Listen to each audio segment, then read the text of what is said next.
For an average in high school, I think was at 3.6, 3.7. Okay. Largely affluent. There were members of working class families there on scholarship. There was a pretty hefty scholarship program there while I was there, and it's increased since then.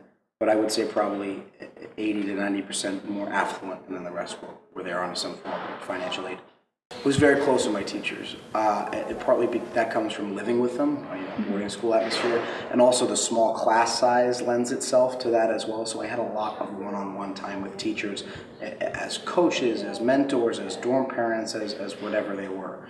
And I think boarding school did allow me to have that close relationship with my teachers, and I think it helped my academics very strongly.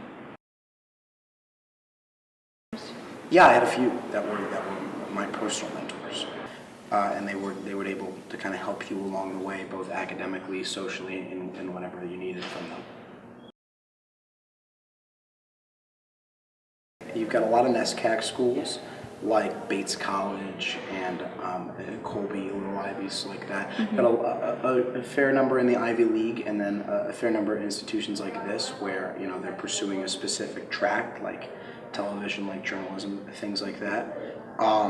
Very few did not go to college. I think actually 100% of my graduating class went to college. But like I said, like any graduating class, it's a mixed bag. Mm-hmm. My high school experience prepared me incredibly for college because that was what it was intended to do. Mm-hmm. I lived there, so I no problem transitioning to living in a dorm room with a roommate. No problem studying on my own. I was accountable for myself since freshman year of high school. Things like that. I had no issue with bad roommates, and because I had the whole gamut in boarding school. And further, it was very academically rigorous. It was an academically rigorous environment, and I think that rigor allows you to take anything in college in stride. So I grew up in a Wethersfield, Connecticut, which is a suburb of Hartford, Connecticut. It's a very historic town, so I guess you could call it a suburb. But most people that live in Wethersfield work in Wethersfield. So it's not necessarily a commuter town where they bus to the city, all the employment.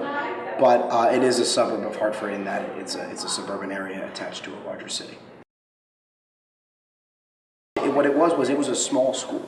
So you were held accountable for everything. It was a 400 student school. Every graduating class was around 100 kids, maybe a little bit more as you saw with my class. And the thing is that you were held accountable to go to everything. Everybody knew everybody. Everybody knew who was there and who wasn't there. And if you weren't there, no matter what it was, whether it was student government, whether it was theater, whether it was SAT prep, like you said, or whether it was anything, they would go up to you and say, hey, I didn't see you at the Young Democrats meeting. Why don't you show up to the next one? Or I didn't see you at the Green Club meeting. Why don't you come to the next one? So you were always held accountable. So it made you very well-rounded just because it was such a small environment that you almost had to take advantage of everything, or else no one would be at anything. You know what I mean? You were mandated to have a laptop. In 90% of the cases when the families were affluent, the family would just foot the bill for the laptop. But if you couldn't afford it, or for whatever reason, the school provided a laptop program where you'd get the laptop at a discount, and they'd also subsidize some of the payments on the laptop. So they would, I think, pay for 75% of the laptop, or maybe even 80% of the laptop. So every student was able to get a laptop, whether he or she could afford it or not, and you were mandated to have one. Everyone has a college advisor. There's a whole college advising department.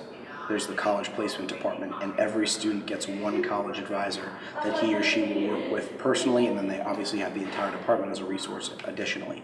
And what the college advisor and the student do is they really find the college that fits the student, fits what he or she wants to do, fits the environment that works best for them, and then work accordingly. And that obviously is an unbelievable resource, because I would have never found here. Some of it is on scholarship. Okay.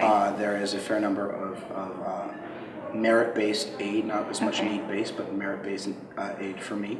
And then additionally, my family pays for the remainder. If I went to public schools, would things be different?